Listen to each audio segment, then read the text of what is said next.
Okay, class 6। तो इस video में हम पिछले वीडियो को ही कंटिन्यू कर रहे हैं। रीडिंग मैप लेसन 4 का ही है, पार्ट 2। और अभी तक के आपने सीखा था कि मैप्स दो प्रकार के होते हैं। स्केल बेस पर मैप दो प्रकार के होते हैं, एक लार्जर स्केल मैप, एक होता है स्मॉलर स्केल मैप। ठीक है, और वो आप पढ़ चुके, small scale map and large scale map आप पढ़ चुके हैं। और अभी हम आपको पढ़ाएंगे मैप बेस्ड ऑन कंटेंट, उसके विषय के आधार पर जो है मैप कितने प्रकार के होते हैं। तो विषय के आधार पर मैप्स को 3 ग्रुप में डिवाइड किया गया है। ठीक है, कितने ग्रुप में डिवाइड किया गया है? 3 ग्रुप में। ठीक है, 3 ग्रुप। पहला मैप होता है फिजिकल मैप, ठीक है।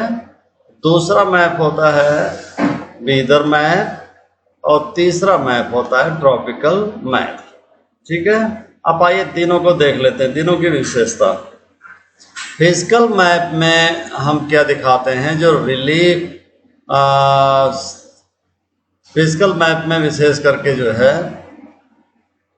इसको हम रिलीफ मैप भी कहते हैं, ऑफ द वर्ल्ड कहते हैं। ठीक है, फिजिकल मैप को relief map of the world भी कहते हैं,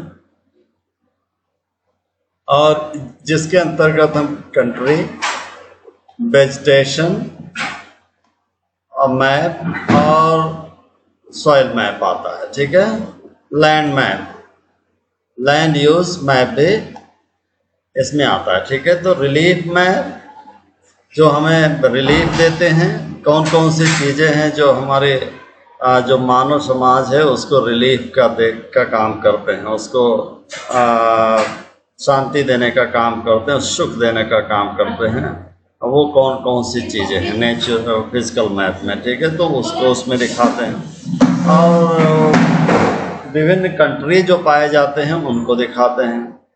वेजिटेशन दिखाते हैं कि कितना जंगल है, कितना हरा भरा क्षेत्र है, उसको दिखाते हैं।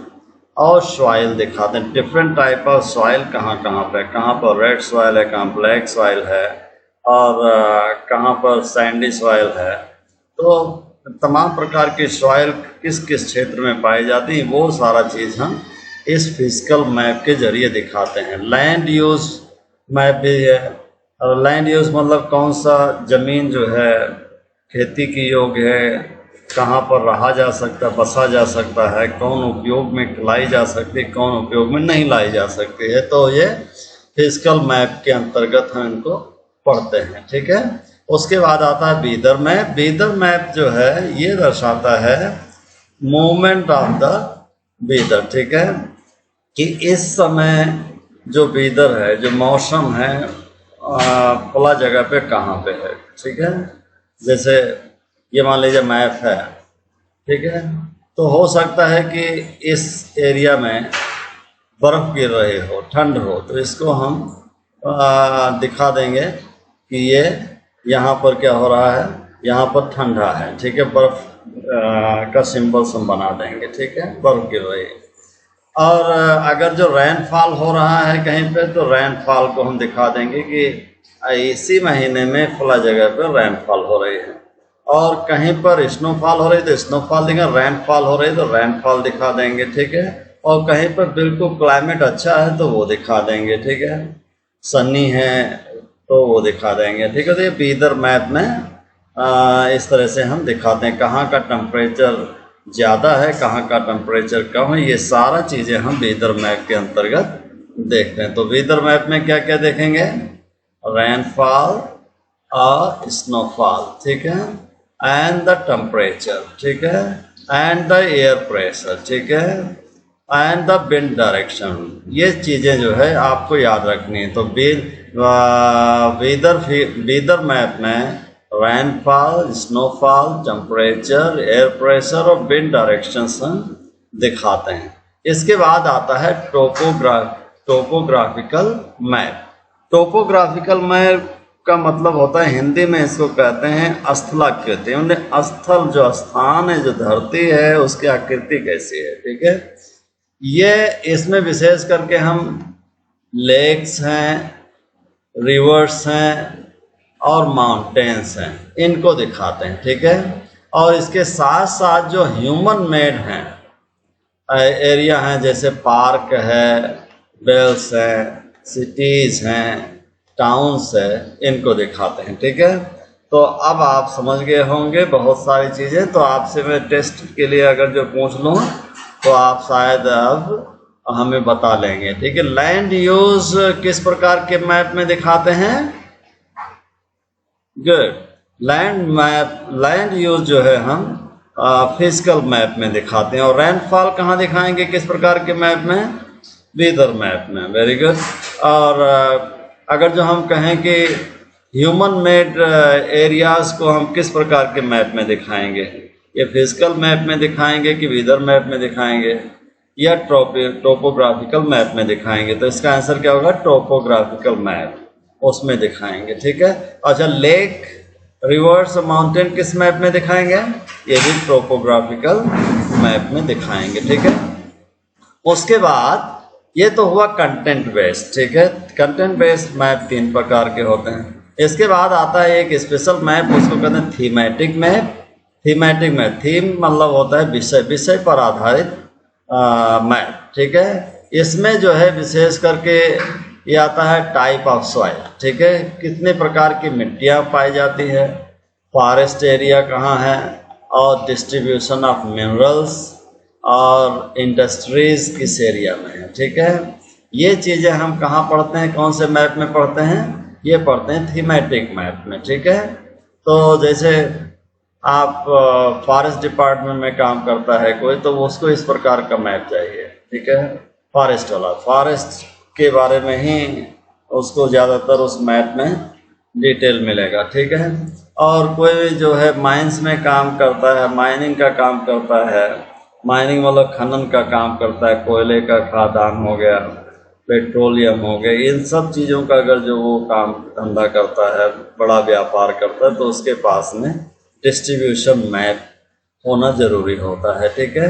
इंडस्ट्रियल एरिया में अगर जो इंडस्ट्री वो अलग अलग क्षेत्रों में लगा रहा है, तो उसके लिए वो इंडस्ट्रियल मैप लेकर के चलेगा, ठीक है। इसके बाद और एक मैप है, वो है पॉलिटिकल मैप। पॉलिटिकल मैप क्या होता है? पॉलिटिकल बाउंड्रीज को दिखाता है, जैसे कि हमारा स्टेट, ठीक है, स्टेट हमारे इंडिया के जो हैं वो किस आधार पर हैं? वो पॉलिटिकल आधार पर हैं कि किसकी रूलिंग कहाँ तक है, इसकी बाउंड्री कहाँ तक है, ठीक है। तो ये जो पॉलिटिकल बाउंड्री होते हैं, इंडिया के अंतर्गत भी तमाम स्टेट होते हैं इस प्रकार के, ठीक है। इस प्रकार के कोई एरिया इस प्रकार का होगा, तो कोई एरिया इस प्रकार का होगा, तो अलग अलग एरियाज होते हैं, ठीक है। ये पॉलिटिकल बाउंड्री। तो पॉलिटिकल बाउंड्रीज में कंट्री है, स्टेट है, डिस्ट्रिक्ट्स है, और सिटीज़ है, विलेज है, और टाउन है, इनको दिखाते हैं, ठीक है। अब एक आता है डिस्ट्रीब्यूशन मैप। डिस्ट्रीब्यूशन मैप हमने आपको बता दिया कि क्रॉप्स किस किस एरिया में है, मिनरल्स कहाँ है, फॉरेस्ट कहाँ है, ये सारी चीज़ें इस मैप में पढ़ते हैं। देन है न्यूटिक चार्ट, ठीक है, nautical chart. Nautical chart are used to navigate ship, ठीक है। इस प्रकार के चार्ट का इस्तेमाल जो है शिप को पता करने में लगाया जाता है, शिप की पोजीशन, शिप किस जगह पे है। दे show detail of the shore line, ठीक है, वो समुद्र के किनारे, शोर लाइन किसको कहते हैं? समुद्री किनारों को कहते हैं। वो समुद्री किनारों का डिटेल इसमें होता है, as well as depth of the water, और उसमें पानी की गहराई कितनी है समुद्र में उसको दिखाता है, कहाँ कहाँ पर रॉक्स हैं उसको दिखाता है, और लोकेशन ऑफ लाइट हाउसेज जो होते हैं उनको दिखाता है, क्योंकि ये लाइट हाउस देख करके ये बोर्ड, ये क्या नाम है, स्टीमर्स चलते हैं विशेष करके, ठीक है। तो ये नॉटिकल चार्ट होते हैं जो नाविगेट शिप को नाविगेट करने में काम करते हैं, ठीक है। ओके, और बायोस कहाँ हैं, ये सारी चीज़ें इस चार्ट में हम नॉटिकल चार्ट में पाते हैं। देन है aviation chart. Aviation chart, aviation से वर्ड से पता है, एविएशन मतलब हवाई यात्राएं, जैसे एयरवेज हो गया, ट्रैफिक कंट्रोल हो टावर्स हो गए, एयरपोर्ट्स हो गए, एयर टूरिस्ट जो एयर से जुड़े होते हैं, ठीक है।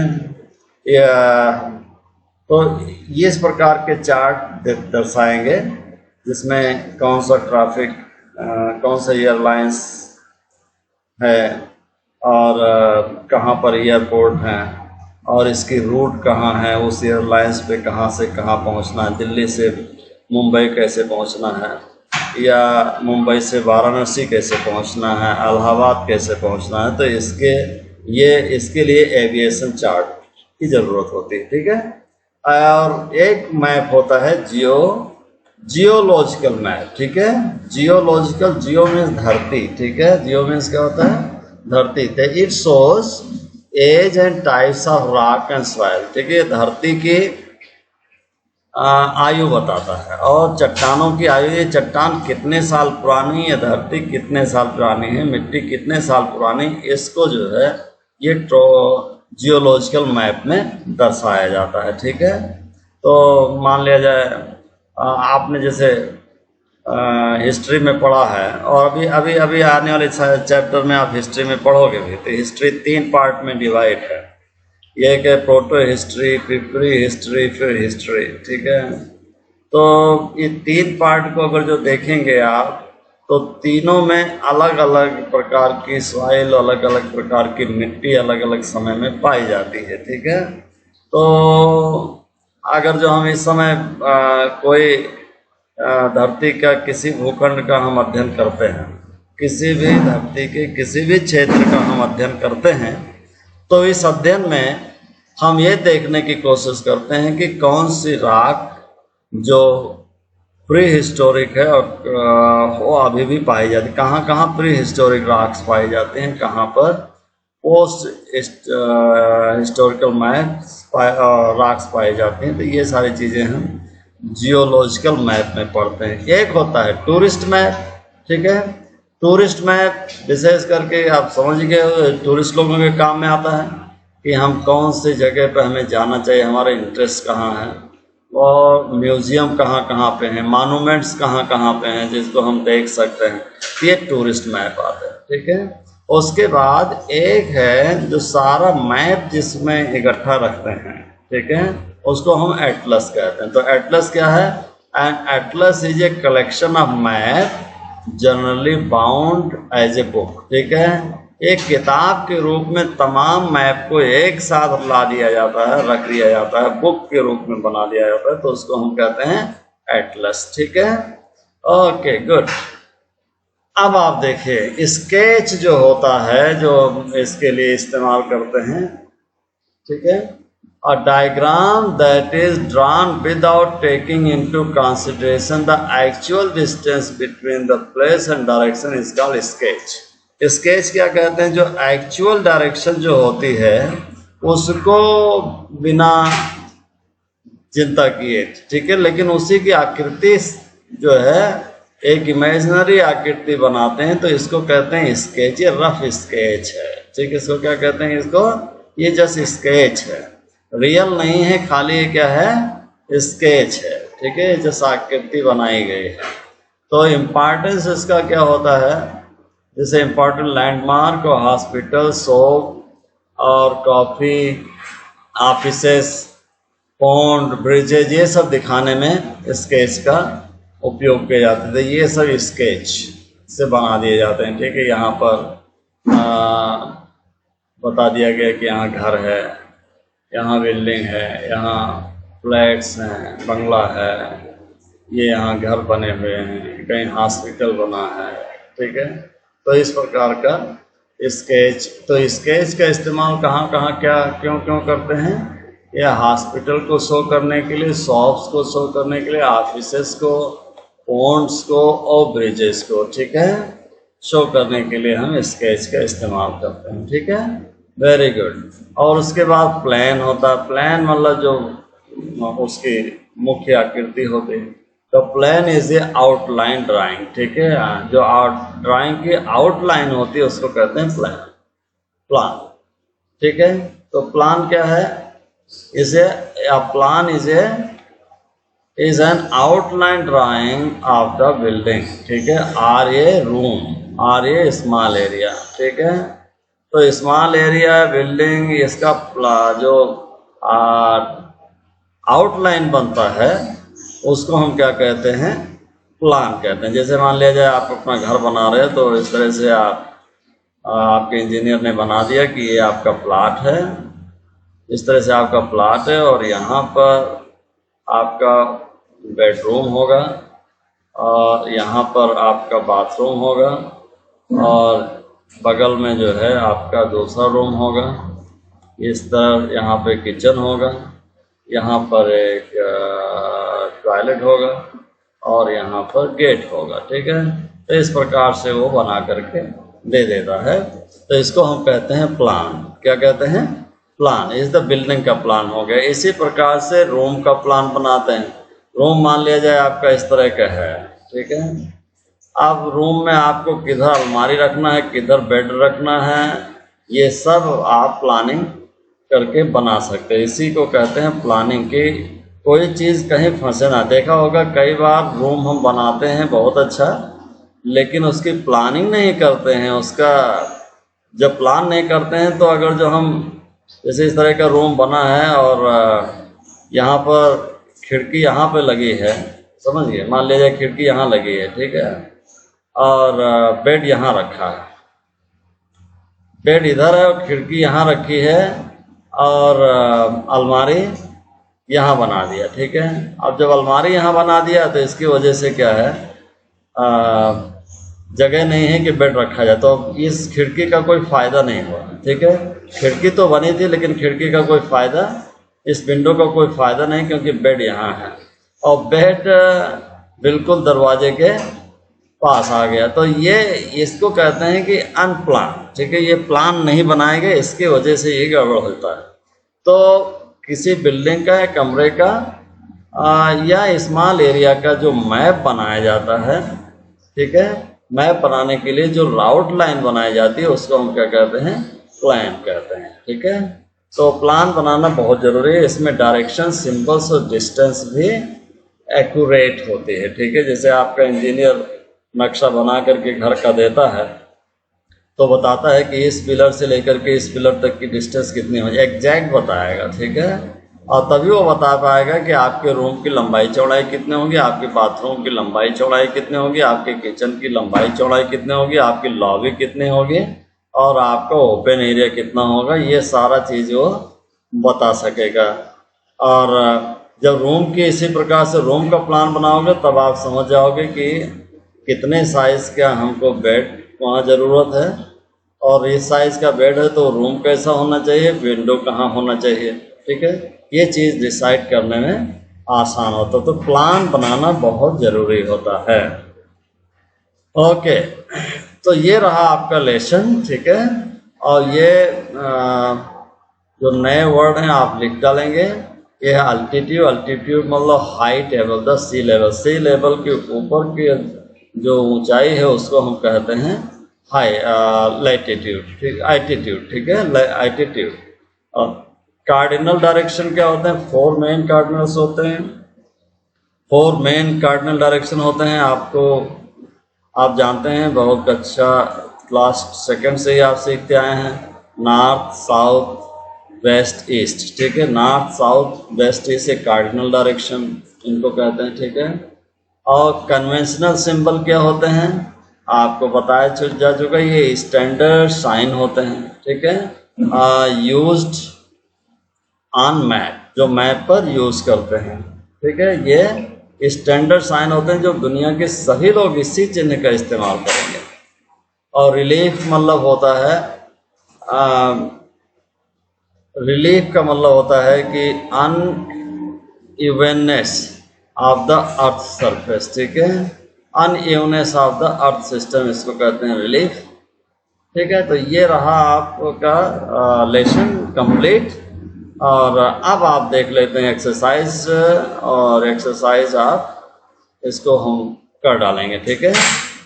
देख लेते हैं। A map showing a larger part of the earth in laser detail is called, वो कौन सा मैप होगा? जब लार्जर एरिया को लेजर डिटेल में दिखाते हैं तो उसको कहते हैं small scale, large scale map. ठीक है, लार्ज स्केल मैप कहेंगे। क्या कहेंगे? Large scale map. R A यहाँ पर लार्ज लिखोगे, LARGE। ठीक है, LARGE। ठीक है, लार्ज स्केल मैप। ठीक है, गुड।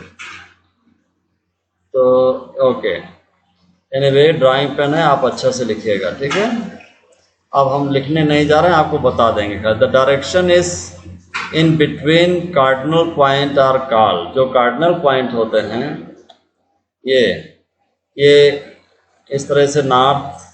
अच्छा चलो, इसमें हम आपको किताब में दिखा देते हैं। ये चित्र बना था यहाँ पर, यस। ठीक है, तो ये नॉर्थ हो गया और ये साउथ हो गया, ये ईस्ट हो गया, ये वेस्ट हो गया। तो नॉर्थ और ईस्ट के बीच की जो डिस्टेंस है उसको क्या कहेंगे आप? इस डिस्टेंस को क्या कहेंगे आप? Between the cardinal point north, south and west, इनको कहेंगे हम इंटरमीडिएट। क्या कहेंगे आप? इंटरमीडिएट्स कहेंगे। ठीक है, ओके। इसको दूसरा भाषा में कह सकते हैं। इस एरिया को आप कहेंगे नॉर्थ ईस्ट, इस एरिया को आप कहेंगे नॉर्थ वेस्ट, इस एरिया को आप कहेंगे साउथ वेस्ट, इस एरिया को कहेंगे आप साउथ ईस्ट। ठीक है, ये है। तो यही लिखना है यहाँ पर आपको। ठीक है, तो direction in between the cardinal point are called. तो जो डायरेक्शन है इसको क्या कहेंगे आप?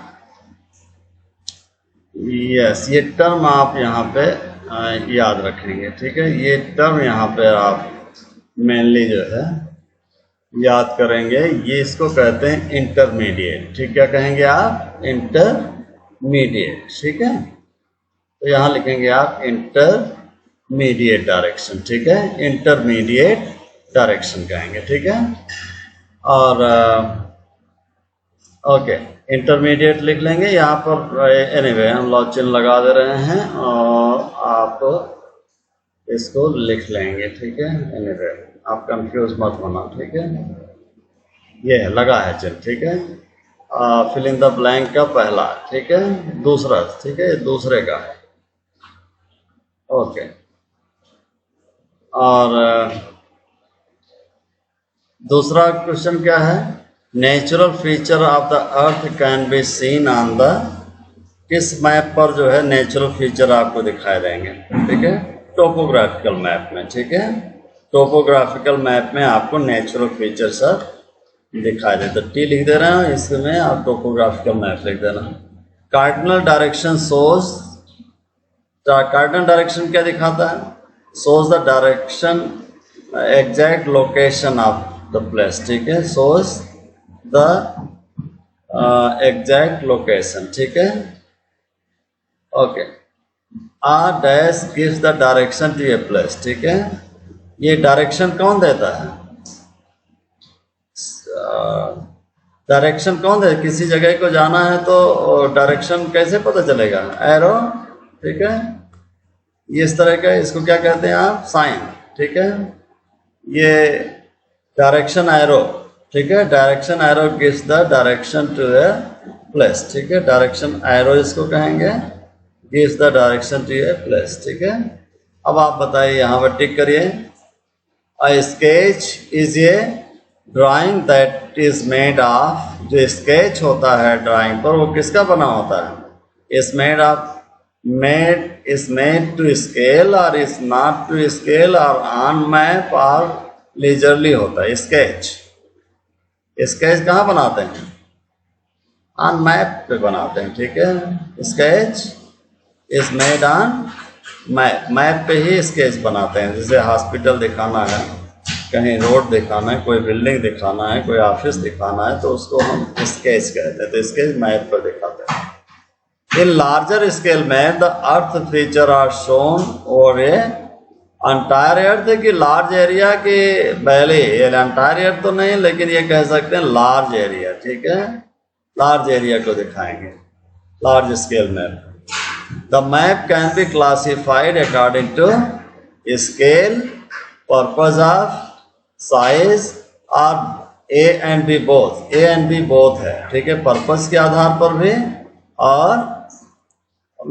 और स्केल के आधार पर भी लाइन को और मैप को डिवाइड किया जा सकता है, ठीक है, क्लासिफाइड किया जा सकता है, तो ये सही होगा। और legend on the map shows symbol used और टाइटल ऑफ द मैप और डिजाइन और डायरेक्शन। या लिगेंड क्या होते हैं? सिंबल्स होते हैं, ठीक है, good. Map that gives one particular information are called, जो एक विशेष इंफॉर्मेशंस देते हैं उनको हम क्या कहते हैं? थीमेटिक मैप कहते हैं, ठीक है, इस एक विषय को विशेष बताते हैं। अब आपको ये बताया जा चुका है, क्वेश्चन आंसर आप कर डालिए। Why is distance in the map important to us? Distance क्यों जरूरी होता है बताया जा चुका है। Distance is important to show in the map because through that we will be able to calculate the exact distance of two places, ठीक है, okay. What are cardinal directions? तो cardinal directions are 4, north, west, south, east, ठीक है, तो ये हो गया। और what are the importance of direction on the map? Map में डायरेक्शन का क्या महत्व है? तो डायरेक्शन से हम आसानी से पहुंच सकते हैं। Direction has to reach to our destiny, ठीक है। What is ligands? Ligands are different kinds of symbols used in the map, ठीक है।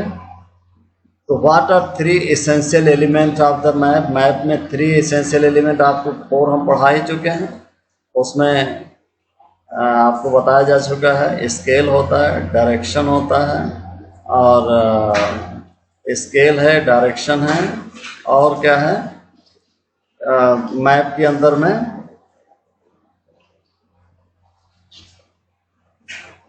गुड।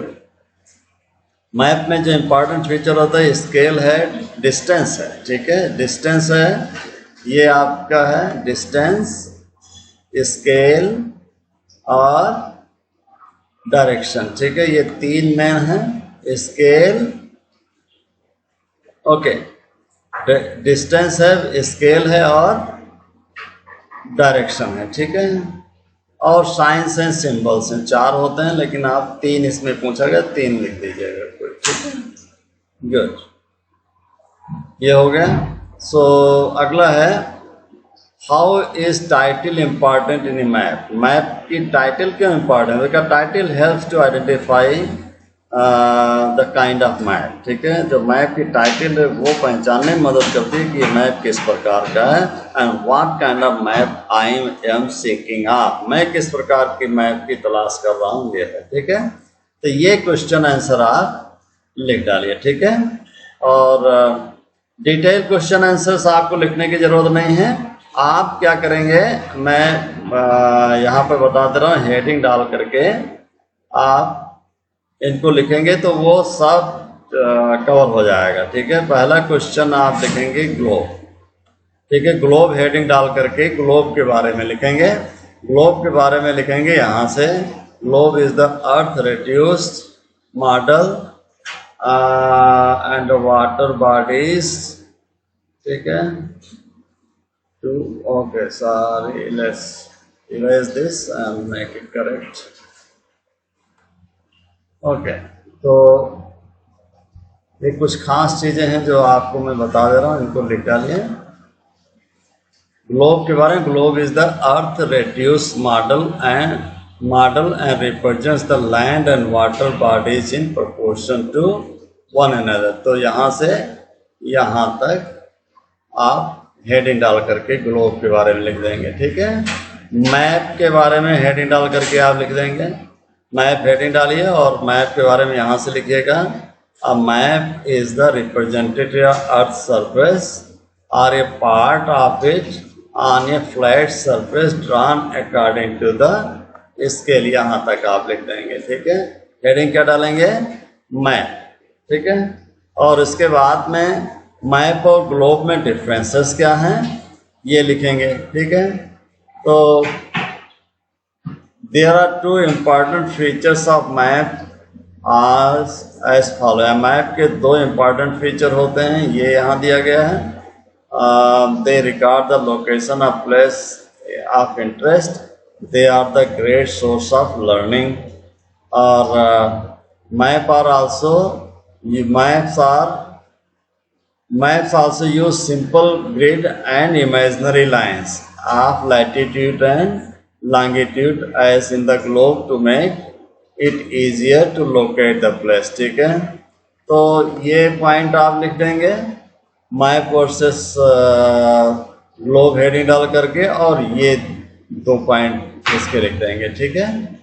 ये दोनों पॉइंट इसमें लिखेंगे और ये जो है यहाँ से यहाँ तक लिख देंगे, ठीक है। ये हो गया।